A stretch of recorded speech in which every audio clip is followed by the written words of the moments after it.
All right, so let's talk about Lee Priest on Muscle Discord, the fallout with Bob Cicherillo, the athlete's rep position, the idea of bodybuilders unionizing, and so much more. What's going on, everyone? You're watching Strength Addicts on all social media platforms, powered by Iron Mag Labs. Make your mark with IML. Visit ironmaglabs.com today. All right, guys, so I'm going to crack open a energy drink here, not sponsored by them, but just happen to love the taste of this energy drink. What's the flavor on this thing here? Sunny D, Rise Fuel. And the Kool-Aid's real good too. Anyways, so bodybuilders are massive. I think of Nasser, Marcus Rule, Trey Brewer. I think of like just Craig Kovacs. I just said Craig, it's Greg, but just you know, let me play it down. The irony though is that bodybuilders, when they look their strongest, you know, where they could like rip through phone books, you know, eat 5, 6, 7, 8,000 calories in a day like nothing, are terrified of the suits. They're scared of the suits. They're scared of being banned, suspended, blacklisted. You know, in social media, there's such a thing called shadow banning. Well, when you're a professional physique-based athlete, it's kind of similar to being shadow banned because, you know, like Lee was suspended. Other people can be banned for life. I don't know if he was banned as well. I don't know. You can be banned. You can be suspended. Maybe get some sort of a reprimand. You know, maybe be put on probation. These are all formal punishments that the federation can exact on a competitor that they view as being a problem. All right.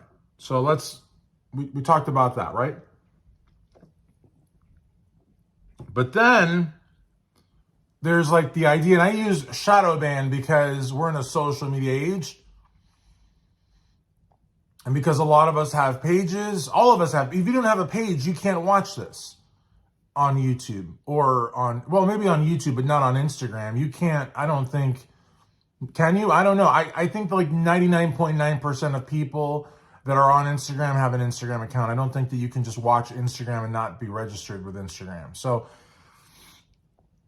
everybody's got a page. A lot of people have channels. And with that experience comes knowing your analytics, comes knowing what, you know, your fans, your friends, your followers, your supporters, whatever the hell you want to call them, like at certain times during the day and what they don't like. Like, for example, me, I'm a liberal, but I even say one word about being a liberal on my Instagram, I lose followers.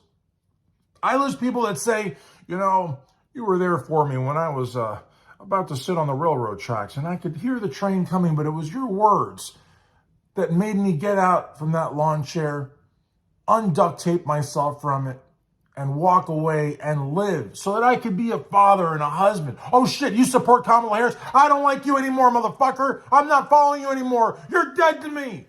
So anyways, basically, I know that I should not post political stuff on Instagram because no matter how supportive people may be, they're going to leave me for dead. They're not going to piss on me if I'm on fire. Now, I may put this video on Instagram at the risk of losing another 100 followers.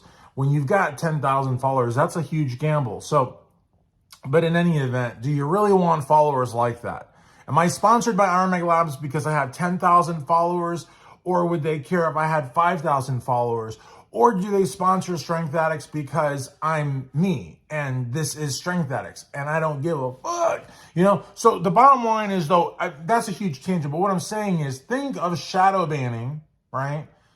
With being blacklisted. We went on that whole aside about shadow banning just so you could really understand the context of it and didn't say 2 words about shadow banning. I just grandstanded, but basically shadow banning is when your shit doesn't get seen.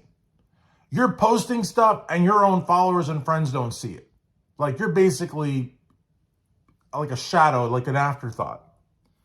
And so that happens on social media. And it's not like being suspended or being banned or getting a reprimand. It's not formal. There's no box that says, yes, you are being shadow banned right now. In fact, there's people that argue whether or not shadow ban even exists, but it does. So by the same token, I want you to think of shadow ban when you think of being blacklisted in bodybuilding. When you're blacklisted, the equivalent of being blacklisted to being shadow banned on social media, you can forget about ever being in the first call out ever again in your life. I don't care if it's the Keystone Classic, which used to be a $10,000 show, or the Mr. Olympia. You're done. You will never be in a first call out ever again. You will probably not be in a second call out at a big show. And the really, really, really big shows, they have fourth call outs. Guess what? That's home. That's your new home. Fourth call outs. Now, if you're blacklisted, forget about getting invited to a show like the Arnold. They only invite people that are cool, that they like, that are in good standing. You're blacklisted. You're fucked. You're never getting invited. I don't care if it's that Arnold Classic where they were down to 6 guys and 1 guy left. They still wouldn't invite you because you're blacklisted. So a lot of competitors that lack the balls, and balls are for both men and women. I know women don't have them, but balls in this sense is not testicles. Balls is courage, okay? Balls.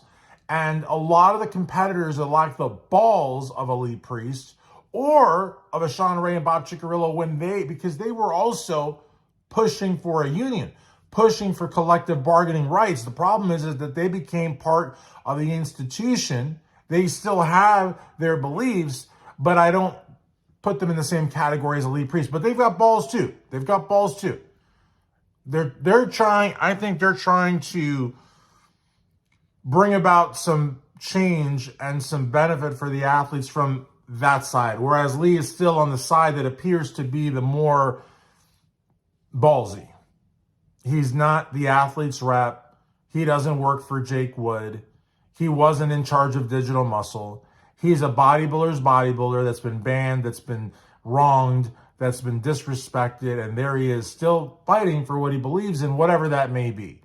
But we do get a taste of what that is because he's talking about it. He's talking about, look, what he's talking about is your old school union, just worker movement where, look, remember what he said on Muscle Discord. He said, when the athletes would say, what if we get suspended? He said, well, imagine if they suspend all 16 of us. What kind of an Olympia are they going to have next year? They would have no Olympia next year. There would be no Olympia. Without the competitors, there's no shows. There's no websites. Supplement companies, they don't, who's going to promote those products? The fat guy at the main office? I mean, seriously, who's going to promote it? So the whole industry, kit and caboodle, the whole thing. I can't stress that enough. The whole thing. The gym equipment, the supplements, the shows, the t-shirts, everything. The straps, everything. The new shoes, everything. Even gym memberships to a certain extent. Everything relies on the athlete. You take the athlete out, they ain't got shit. The problem, though, is that athletes are terrified of the suits. The same way that we are, I wouldn't say terrified, but the same way that we dread being shadow banned on social media. Because again, you create content, whatever that content may be, so that people, in part, you do it for yourself, but so that people can see it. If nobody can see it, what are you doing? The same way that we dread being shadow banned, athletes dread being blacklisted.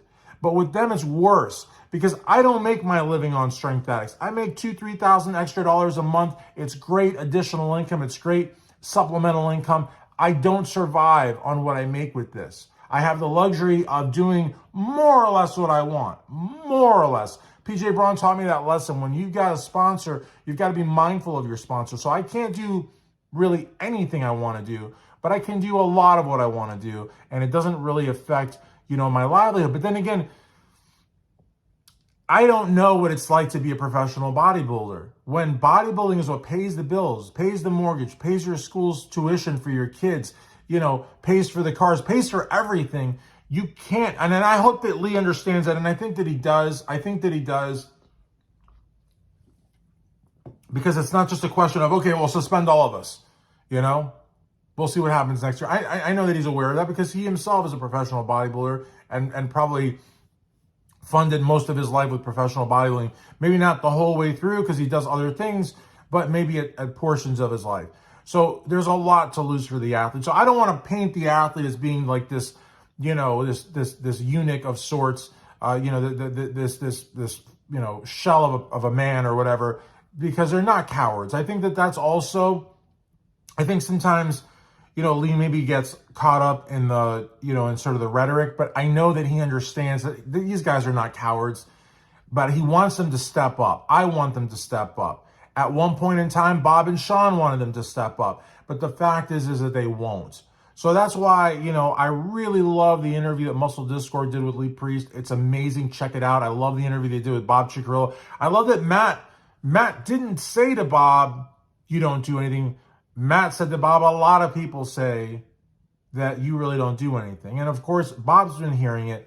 Look, if it was a serious position, then there would be elections. There wouldn't be one guy holding it perpetually till he gave it to the next guy. We're talking about Sean Ray and handing it over to Bob Cicherillo. Those have been the only two athlete reps that I'm aware of. Now, if there was an athlete's rep before him, you know, if Chris Dickerson or something, or if, I don't know, Frank Zane was the athlete's rep before them, I would love to know that. That would actually legitimize the position to me. But what it seems like, it's a position that was created for two troublemakers, Sean Ray and Bob Cicherillo. They're no longer troublemakers, but they still hold the positions, or at least Bob does. And, you know, people are saying, well, when's the next election? You know, what do? You know, how can we change you? How can we give you your walking papers? There's just no way.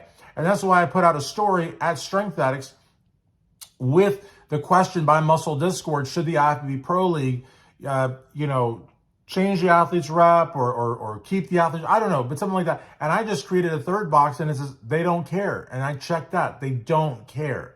Athlete's rep position is a rubber stamp, kangaroo court, you know, whatever. It doesn't mean anything. He has no power. Bob wants to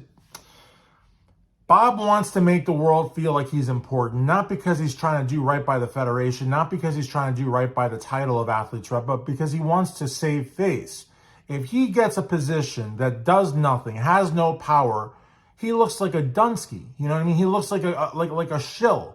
So that's why I think that Bob protects and defends and promotes this idea of an athlete's rep. It's not because it does anything.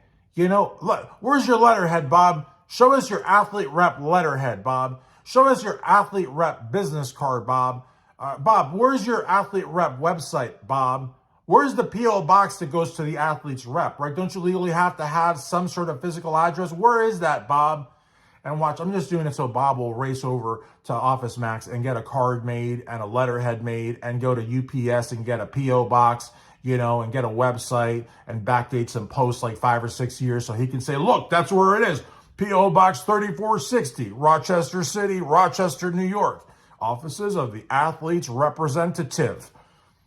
Or Athlete's Rep for sure. Get the fuck out of here, Bob. You know that you don't have any power and you don't do anything. But the thing is, I get it. You don't want to look like you're basically Jim's little shill. So you're going to get out there and say that you've written this and you've written that. You helped some competitor get out of Mogadishu. There were 2 helicopters and Block hawked on and you had the other one. And you were like, come on, let's go. We got to get you to the bodybuilding show. If that's what you want to tell the world. And did I say, what did I say? I think I said Black Hawk. I hope I said Black Hawk. Go back and listen to it. And if I said something else, you can make a meme out of it.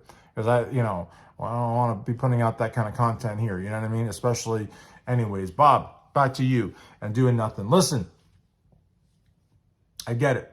You're defending yourself. You don't want to look like, you know, like the word that rhymes with witch and starts with a B as in boy. But the thing is, when's the next election, Bob? Where's your letterhead? Where's your website? Where's your P.O. box, Athlete's Rep?